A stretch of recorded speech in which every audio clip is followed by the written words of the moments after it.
Ashmit, please stay on. Let's also talk about the other big story that you're tracking, which is that the Supreme Court has stayed the government's notification on the fact-checking unit.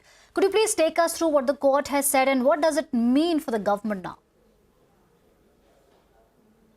Well, this is a big setback. Just last evening, we were talking about how the MeitY, the Ministry of Electronics and IT, and gone ahead, had notified these IT rules on fact-checking unit and had allowed for implementation. Now, here's the backstory to it all.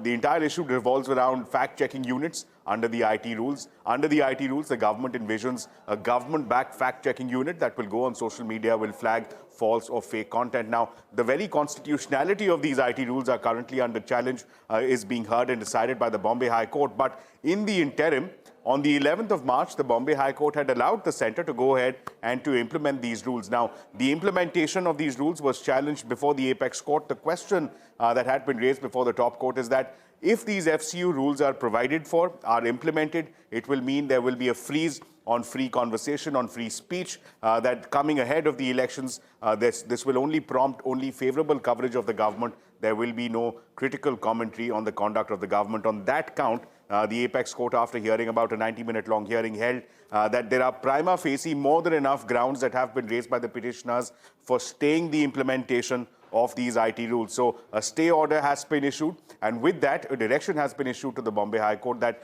when they do decide this matter, the scheduled date of hearing is April 15th, they have to take into account questions of constitutionality and questions on how the FCU, if at all, impinges on the fundamental right to free speech. Right. Thank you, Ashmit, for this update. Shifting gears now, the State Bank